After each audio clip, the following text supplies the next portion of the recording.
Good morning. Good Special morning. news update. We wanted to talk about how we save money here on our property. And this is going to be like a multi-part of our, because it's always evolving and we're always finding new little hacks and ways to try and save money. I'm frugal by nature. And I think that's kind of carried over into Candace too. Where I think she's, so. I don't mean to be frugal. I don't like working. And I think in your brain it makes sense for especially some things. Why would I pay more for something that's I can get just as good, and Totally. it's just used? There's an abundance of items in this world. Like, we don't need more stuff. Okay, so how we save money. I'm just going to kind of go down this list and just kind of riff on each one of these little ideas. We kind of already talked about this. We buy almost everything used. I mean, 97% of appliances, tools, anything that's like usable and workable is almost always used. And factor one, older stuff is made with higher quality, so it's just going to last longer. New stuff is made with what they call planned obsolescence. So new cars, new appliances, they are made to wear out by a specific time, mileage, etc. Like my mom just got a new car and she's having all these mechanical issues right at the verge of her warranty going out. And I bought a used Toyota. We both have used Toyotas, and out of warranty. So buying everything used, and not everything. Like, we did just buy a new mattress. I'm not that cheap to where I'm gonna look on Facebook Marketplace for used mattresses. So I wouldn't buy stuff that like you're gonna put in or on your body generally. Yeah. I take that back. I buy most of my clothes used. I just got a awesome pair of shorts the other day for $1.50 from Goodwill. So we're buying tools, trailers, wheelbarrows, power tools, again, appliances, anything you can think of that's workable around your homestead. You can buy used quality DeWalt, Makita, Milwaukee. I'm probably pissed off a bunch of people just putting those all together in the same category. But like me, I'm not just a one brand kind of guy when it comes to tools. I've got a bunch of different brands because whenever I find something on, that's used on sale, on Facebook Marketplace or something, I'm just going to buy it. Like, I'm not a Milwaukee loyalist or anything like that. Second is we try to fix stuff, not just immediately throw away and then buy something new. So if I can fix it and give it a few more usable years, then I'm going to do that. And if I can't fix it, I'm going to see if I can't repurpose that item. Yeah, he kept one of my hair dryers that I have had since I started cutting hair. Or no, not since I started cutting hair, but I had the same for like 10 years, and it's a great hair dryer. He's kept it going. It finally, I think it did die, but I mean, he worked on it like 3 times and kept it going for a number of months after that. So that was cool. This is one of those things that if you say, "Oh, I'm just not handy," you have the Library of Alexandria in your pocket with this thing. Look it up. YouTube we're on YouTube right now, and it's such a valuable resource. You can learn. I didn't come out of the womb with a hammer. This stuff was learned. I was a pretty dumb teenager, I would say. Like, I was just into partying and having a good time and playing rock and roll bands.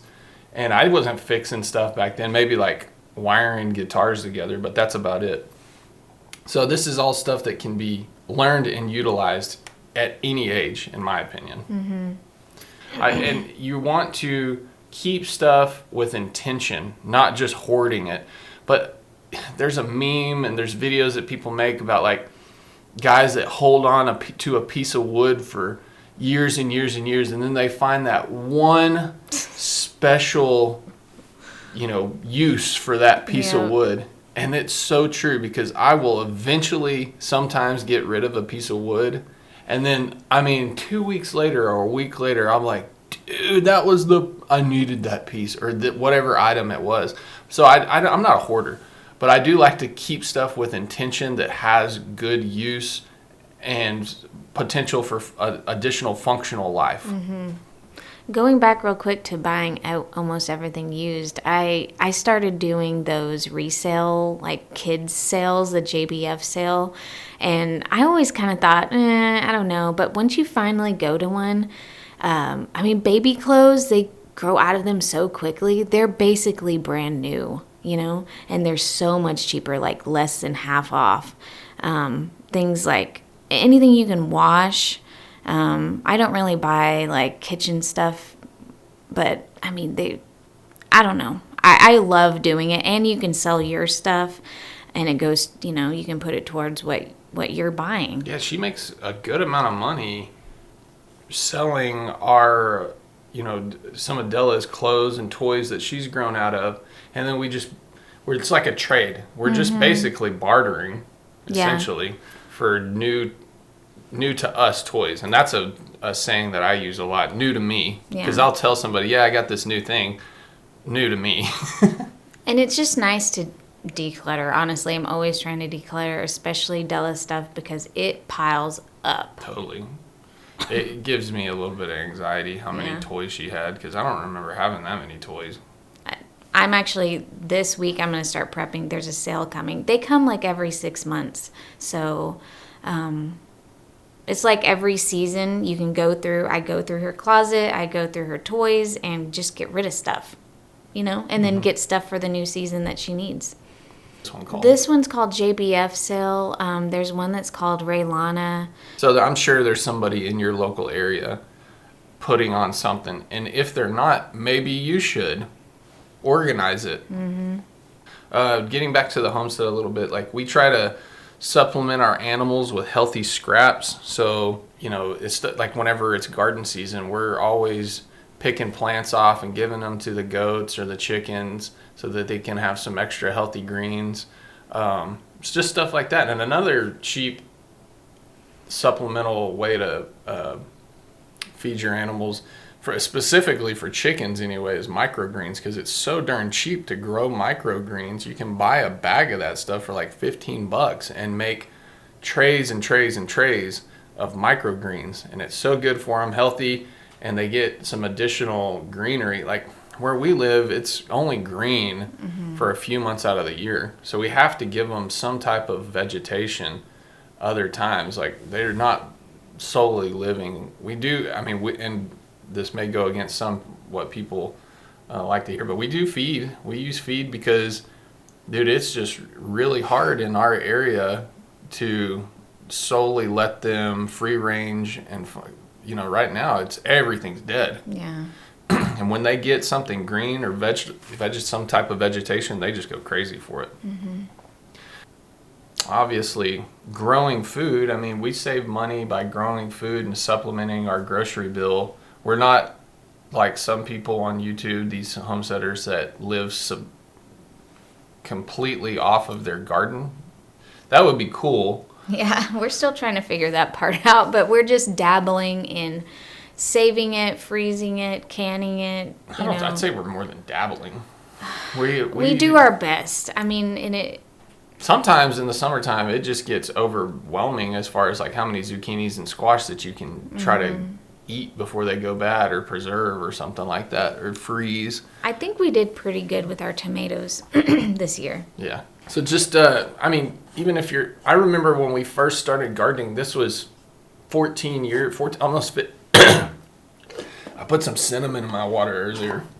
I think that cinnamon's messing with me. Really? Because when people try to put cinnamon in their mouth, it makes you like, yeah. We started gardening like 15 years ago, And my Nana always had a garden, so I grew up around gardening. My parents never gardened for some reason. But my grandparents, both my grandparents had gardens. Yeah. And so, I don't know, I just always loved that aspect. And we were living in an apartment and had little tubs of peppers and tomatoes. Just on our porch. And it was just such a homey little house on the prairie feeling to go pick a tomato off of your little tub on your balcony or whatever it is and make a sandwich or something with it. Yeah. And now we have this garden where we're like, oh man, we have like too much stuff. And I think one of the things with growing I think it's called a grocery garden, is being intentional and planning. So you're not just like trying to burn through zucchini. You know what I mean? I'm not trying to burn through it. So I'm really working on planning the garden this year so it makes sense to eat more, preserve more from the garden. And that's going to save money because everybody, I don't care who you are, unless you're freaking a billionaire, the grocery bill is up for everybody. It's for regular folks, the grocery bill is high. And so it's just crazy. You're going to have, I think, with the coming age and the future, and it's so uncertain, having a backyard garden is going to be more important than ever. This was a huge part of American culture all throughout the 20s, 30s, and 40s. Specifically, I mean, the U.S. government was even pushing people to get backyard chickens and grow food during the wars, like specifically World War II. I've seen, circulars that they would put out to want people to grow gardens because I can't remember, there was some high percentage that most people had gardens back, like 40%, or not, so that wouldn't be most, but almost half the country had gardens at some point in time. And, you don't have to grow everything. I mean, you can think about this. If more people had gardens and your next door neighbor had a garden and you had a garden and you wanted to grow these things and they wanted to grow those things, and then you like, hey, I've got an overabundance of potatoes. Can I trade you for garlic and onions or something like that? Right. I think that's going to be so important in the future. I think it's going to be weird because we're going to be at this ultra technological age, but kind of having to revert back to these lifestyle ideals, these minimal lifestyle ideals. I think it kind of has to move back that way.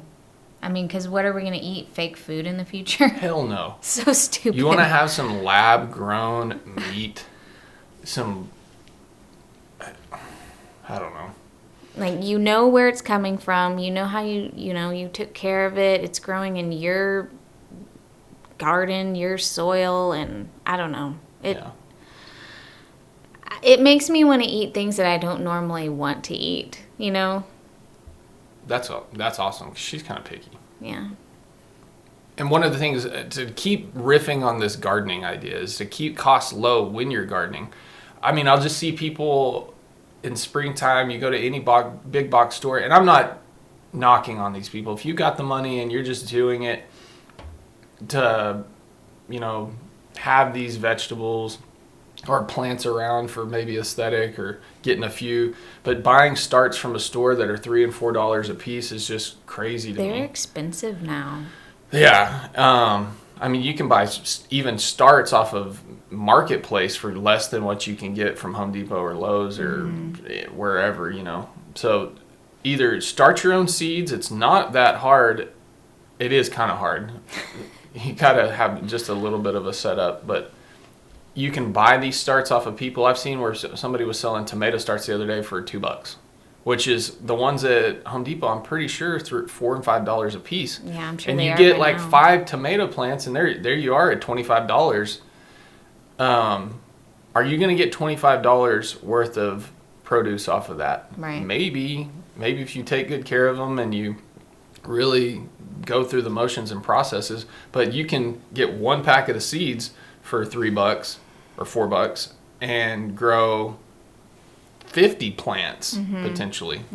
So, buying starts, trying not to overspend with bags of soil. Try to buy stuff when you're initially kicking off your garden, buying soil from like a bulk retailer. Like we get compost from Sutherland's. It used to be Sutherland's, but you can buy compost there, and it's like $20 a yard. And that yard with dirt, like just ground soil, can go way further than what I would spend by buying bags and bags and bags of potting soil or compost from a store. Even building your freaking raised beds or however you're going to do your garden, buying new stuff like that adds up. And before you know it, you've got this like $2,000, $3,000. Sometimes I'm sure people have spent way more than that on a garden, like putting stone pathways and all this stuff. And look, more power to you if you've got that money. I'm not knocking you. I'm just saying for the regular folks that are trying to do this for other reasons, that I mean, you just got to think about how much you're putting into it versus what you're putting out. I've again seen memes where people are like, "Yeah, I'm glad I spent $136 to get this 30-cent tomato." Right. You know, and it's a true concept. So every time we're gardening, I am trying to think about how I can do things for cheap or free. Like our garden beds were free because I found that wood. I think it was either from a construction bin or some of the, like you can just find free wood, Facebook Marketplace, construction bins, new home builders. And you know that you may knock that it's maybe not untreated wood, but you can line the inside of that with plastic liner, like vegetable grade plastic liner, so it's not leaching into your soil or something like that. But this is sometimes what you got to do. Yeah. Brandon just built a greenhouse. Oh yeah. And that is also, we're hoping to grow more in there, you know, have a little bit more, what am I trying to say? Just extending your growing season. Yeah. And we're going to add some hoop houses. We had hoop houses down in Central Texas, and we're going to add some hoop houses. Just like the little mini ones to go over the rows. Yeah. That's what I mean. Row covers, essentially. It's kind of tough here because it gets windy. And I was a little bit nervous with our greenhouse because, again, with our greenhouse, I tried to use salvage products. My original plan was like, okay, I'm going to make this YouTube video about making a greenhouse with all salvaged products, all salvaged wood. And I was thinking that's going to be, because you kind of just find wood randomly. I'm a collector of wood. I hate that. Collector of wood. So I just find random pieces of wood that I know that will provide some use at some point in time. Mm-hmm. Like we just got this, I'm not going to riff on that. I'll find some piece of wood and I'll just keep it because I'll know I put some good use to it. But for the greenhouse, just because it's getting into springtime and I wanted to have this greenhouse going for garden because I'm thinking about one step ahead, what's going to be the most beneficial for growing food, etc. I just went ahead and bought 2x4s from a retailer, and it really wasn't that bad for what we built. I think it was under $200, and I'm not saying everybody can do that, but because we used this greenhouse plastic that was given to us by our neighbor with his, he's got an industrial sized greenhouse, and he covered his, and he actually gave it to my grandpa, and we put that. My papa just had it in the barn for years, and I didn't know what it was until I talked to my neighbor. So we got that, and I'm not saying everybody will have that, but maybe if you look, you just got to look. You got to put feelers out there, and you got to put your intention out there and give it to the universe. That and you know how whenever you're shopping for a new car, and then you see those freaking cars everywhere. Same thing, same concept with whatever you put where your intention goes, energy flows. So I think. What am I trying to say here? You got to think about it strategically before just. I wanted to build that greenhouse 100% free or low, as my plan was just build a greenhouse for the cost of screws and nails. Well, it didn't work out like that. But we're going to have life out of this greenhouse for years and years, ideally. And the $200 that I did spend should stretch out over X amount of years. Right. So I think I weigh things out like that. And I kind of think that we're at a good spot here that we've got a lot more. So if you keep listening to, I don't know if we're going to do this as a podcast or just as a video, but we're going to have more of these videos of how we save money, because this is something I'm kind of passionate about. Ryan loves it. I really see where we can try to cut costs and not live the goal isn't to live like a life without. It's like to live a fulfilled life. We're not trying to live without. We actually have more because of this, because I'm not having to work additional hours or, spend more money. I'm not having to work additional hours to spend more money on things that cost more, are going to break, or we just generally don't need. I want to just think strategically about what we have and is it providing value. What's that lady that does the cleaning? Oh, what's her name? I don't remember her name. I really liked her show because she would ask the people, she would go to their house and help them declutter, and she would, in her sweet, soft little voice, she would say, does it provide you value? And the people would hold it and be like, right. No. And and it was like you thank it for, I guess, having it lived its purpose with you, and so now you're getting rid of it. And my mom, she's boomer, and boomers are known to kind of hang on to stuff. Yeah. And that's a big thing with, I told her one day, I was like, I get it that you have all this stuff, but there's like a percentage that you're never going to see that again because it's in storage. It's just going to sit in there. It's just sitting in there. And I was talking to her yesterday, and she's working on going through their garage, and she was like, I was thinking about that, and I realized that I don't value that stuff as much as I used to. And you're right, I probably won't see it again. And it's lived its life. What did you just say? Served its purpose. It served its purpose, and now I'm ready to move on.